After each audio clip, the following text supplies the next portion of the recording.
बिहार के जेडीयू सांसद लवली आनंद ने बजट सत्र के दौरान लोकसभा में पीएम नरेंद्र मोदी और सीएम नीतीश कुमार को भारत रत्न दिए जाने की मांग की है। सांसद ने जवाहरलाल नेहरू को भारत रत्न दिए जाने का जिक्र करते हुए कहा कि देश के लिए पीएम मोदी ने बहुत काम किया है। वहीं उन्होंने कहा कि नीतीश कुमार के कार्यकाल में लगातार बिहार में विकास हो रहे हैं। 2005 से पहले बिहार की स्थिति बहुत खराब थी। महाकुंभ हादसे पर अखिलेश यादव लगातार यूपी और केंद्र सरकार पर हमलावर हैं। इसी बीच यूपी बीजेपी अध्यक्ष भूपेंद्र सिंह चौधरी ने अखिलेश द्वारा अयोध्या में भगवान राम के दर्शन नहीं करने का नया मुद्दा शुरू कर दिया है। चौधरी ने कहा, अयोध्या पहुंचने के बाद भी अखिलेश ने रामलला के दर्शन नहीं किए। वह पहले भी अयोध्या आ चुके हैं, लेकिन उन्हें रामलला के दर्शन के लिए समय नहीं मिला। वह सिर्फ सनातन पर सियासत करते हैं। पूर्व मुख्यमंत्री अरविंद केजरीवाल कल शाम चुनाव आयोग पहुंचे। चुनाव आयोग से बाहर आकर अरविंद केजरीवाल ने मीडिया से कहा, हमने चुनाव आयोग को बताया कि बड़े पैमाने पर मतदाताओं के साथ दमन और हिंसा हो सकती है। आज रात लोगों की उंगलियों पर जबरन स्याही लगाई जाएगी और उन्हें कल मतदान न करने के लिए धमकाया जाएगा। हमने ये भी बताया कि भाजपा और दिल्ली पुलिस जगह जगह गुंडागर्दी कर रही है। महाकुंभ में 5 फरवरी को प्रस्तावित पीएम मोदी के दौरे को लेकर वरिष्ठ सपा नेता व सांसद रामगोपाल यादव ने प्रतिक्रिया दी है। सांसद ने कहा, 1954 में भगदड़ मची थी तो जवाहरलाल नेहरू ने सदन में पहले ही दिन कहा था कि 400 लोग मारे गए हैं और 2000 लोग घायल हैं। इसके बाद सरकार ने कहा था कि कोई भी वीआईपी ना जाए जिससे लोगों को असुविधा हो। अगर पीएम वहां जाते हैं तो उन्हें उन लोगों से मिलना चाहिए जिनके परिजन खो गए हैं। रतन टाटा के करीबी कहे जाने वाले शांतनु नायडू को टाटा मोटर्स में जनरल मैनेजर और स्ट्रैटेजिक इनिशिएटिव हेड बनाया गया है। 2018 में शांतनु ने रतन टाटा के असिस्टेंट के रूप में काम करना शुरू किया था। बाद में रतन टाटा ने शांतनु के इनिशिएटिव गुड फेलो को सराहा, जो एकाकी जीवन जी रहे बुजुर्गों के लिए यंग दोस्त प्रोवाइड करता है। शांतनु रतन टाटा के गुड फेलो बनकर रहे थे। पूर्व कांग्रेस नेता आचार्य प्रमोद कृष्णम ने राहुल गांधी को लेकर कहा, पीएम मोदी से नफरत करते करते राहुल गांधी अब इस मोड़ पर आ गए हैं, जो भारत को गाली देता है उसको भी अपना मित्र बना लेते हैं, चाहे वह जॉर्ज सोरोस हो या चीन के कुछ लोग। राहुल के लिए अब महायज्ञ करना पड़ेगा। उसमें प्रार्थना की जाएगी, हे भगवान राहुल की बुद्धि को ठीक करें, और यज्ञ का नाम होना चाहिए बुद्धि शुद्धि महायज्ञ। संसद में राष्ट्रपति के अभिभाषण पर अपनी बात रखते हुए अखिलेश यादव ने जाति जनगणना का मुद्दा उठाया। अखिलेश ने कहा, अगर कांग्रेस ने पहले हमारा साथ दिया होता तो हमें आज ये आपसे नहीं मांगना पड़ता। आरक्षण को मजबूत बनाने के लिए ये बेहद ज़रूरी है और अब इसे कोई नहीं रोक सकता। जातीय जनगणना का मसला पुराना है, ये कोई नया नहीं है। यूपी बीजेपी अध्यक्ष भूपेंद्र सिंह चौधरी ने सपा पर हमला बोला है। चौधरी ने कहा, सपा की सरकार में अराजकता, गुंडागर्दी, बेईमानी और भ्रष्टाचार का बोलबाला था। उस समय पूरी सरकार अराजक तत्वों के संरक्षण में खड़ी रहती थी। भाजपा सरकार ने उत्तर प्रदेश के विकास के लिए काम किया है। संस्कृति, आस्था और विरासत के आधार पर हम लगातार आगे बढ़ रहे हैं। अब एटीएम से कैश निकालना महंगा पड़ेगा। आरबीआई मुफ्त 5 लेनदेन की लिमिट से अधिक पर लगने वाले शुल्क और एटीएम इंटरचेंज फीस को बढ़ाने की तैयारी में है।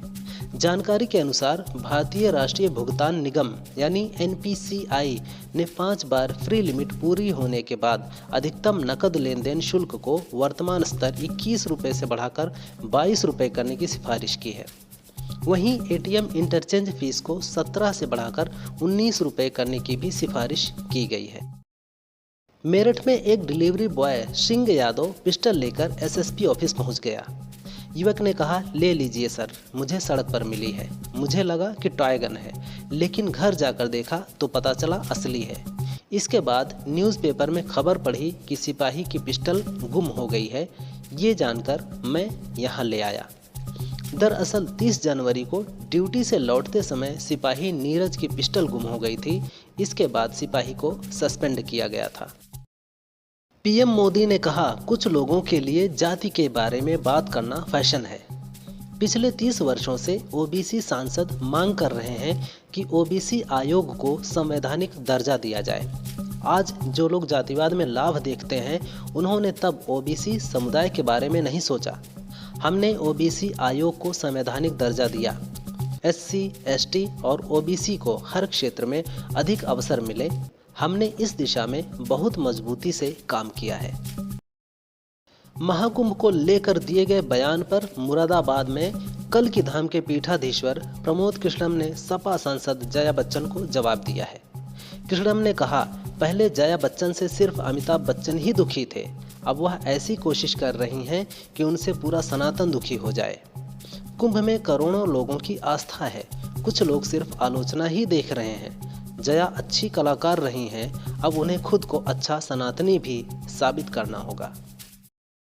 यूपी पुलिस सिपाही भर्ती में दौड़ के लिए एडमिट कार्ड जारी कर दिए गए हैं।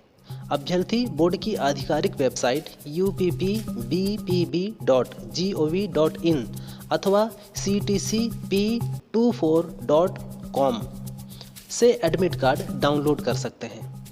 वेबसाइट पर 1.2 लाख अभ्यर्थियों के प्रवेश पत्र अपलोड किए गए हैं।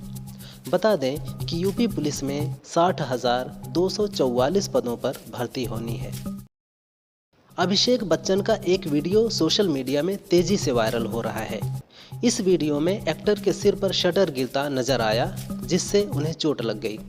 दरअसल 3 फरवरी को भारत और इंग्लैंड के बीच T20 फाइनल मैच हुआ था। मैच देखने मुंबई के वानखेड़े स्टेडियम में अभिषेक बच्चन भी मौजूद रहे। मैच देखने के बाद जब अभिषेक स्टेडियम से बाहर निकल रहे थे, तभी उनके साथ यह हादसा हुआ। हालांकि वह ठीक है। 5वीं पीढ़ी और तकनीकी के युग में अगर कोई व्यक्ति बैलगाड़ी से बारात लेकर जाए तो आश्चर्य होना लाजमी है। ऐसा ही नज़ारा उत्तर प्रदेश के हमीरपुर जिले के टोला गांव में देखने को मिला। यहाँ करोड़पति दूल्हा खुद बैलगाड़ी चलाकर दुल्हन लेने पहुंचा। ये देखकर गांव के लोग दंग रह गए और कुछ ही देर में भीड़ लग गई। दूल्हे ने अपने पिता की बात का मान रखने के लिए ऐसा किया। ये देख दुल्हन के साथ गांव वालों की भी आंखें भर आईं। स्पिनर वरुण चक्रवर्ती को इंग्लैंड के खिलाफ वनडे सीरीज के लिए टीम इंडिया में शामिल किया गया है। उन्होंने नागपुर में टीम इंडिया के साथ अभ्यास किया। टीम 6 फरवरी को यहां इंग्लैंड के खिलाफ पहला वनडे खेलेगी। अभी यह साफ नहीं है कि वरुण को किस खिलाड़ी की जगह शामिल किया गया है। वरुण इंग्लैंड के खिलाफ 2 फरवरी को खत्म हुई T20 सीरीज में प्लेयर ऑफ द सीरीज रहे थे। वित्त वर्ष 2025-26 का बजट आ चुका है। अब नज़र रिजर्व बैंक पर है। 5 से 7 फरवरी के बीच इसकी मॉनेटरी पॉलिसी कमेटी की बैठक होगी। आरबीआई रेपो रेट में 0.25% की कटौती कर सकता है। चूंकि बजट का फोकस देश में खपत बढ़ाने पर रहा, ऐसे में उम्मीद जताई जा रही है कि आरबीआई भी ब्याज दरें घटाकर इस मामले में सरकार की मदद करेगा। देश में आर्थिक वृद्धि की रफ्तार बढ़ाने के लिए खपत बढ़ाना जरूरी माना जा रहा है। साउथ स्टार ऋषभ शेट्टी इन दिनों अपनी अपकमिंग फिल्म कांतारा चैप्टर 1 को लेकर सुर्खियों में है। फिल्म की फिलहाल शूटिंग चल रही है। इस बीच चर्चा है कि फिल्म में एक वॉर सीन के लिए मेकर्स ने 500 फाइटर्स हायर किए हैं। ये फाइटर्स एक्शन कोरियोग्राफी में माहिर हैं और वे एक ऐसा वॉर सीन तैयार कर रहे हैं जो दर्शकों को हैरान कर देगा।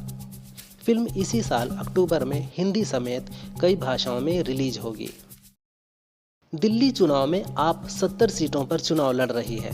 बीजेपी भी 68 सीटों पर चुनाव लड़ रही है, लेकिन माना जा रहा है कि बीजेपी सरकार बनाने के लिए छोटी पार्टियों के साथ गठबंधन कर सकती है। कांग्रेस की बात करें तो वह 70 में से 65 सीटों पर चुनावी मैदान में है। कई क्षेत्रीय दल और निर्दलीय उम्मीदवार भी भाग्य आजमा रहे हैं। अब देखना दिलचस्प होगा कि दिल्ली में किसकी सरकार। आज दिल्ली में चुनाव होना है। दिल्ली के लिए यह चुनाव न केवल स्थानीय मुद्दों पर आधारित है, बल्कि इसमें राष्ट्रीय राजनीति की भी बड़ी भूमिका है। आप दिल्ली में स्वास्थ्य, शिक्षा, बिजली और यमुना जैसे मुद्दों पर चुनावी मैदान में है, तो वहीं बीजेपी के लिए दिल्ली में चुनौती है, लेकिन वह केंद्र की योजनाओं को लेकर मैदान में है। जबकि कांग्रेस इस बार अपने खोए हुए जनाधार को वापस पाने के लिए चुनावी मैदान में है।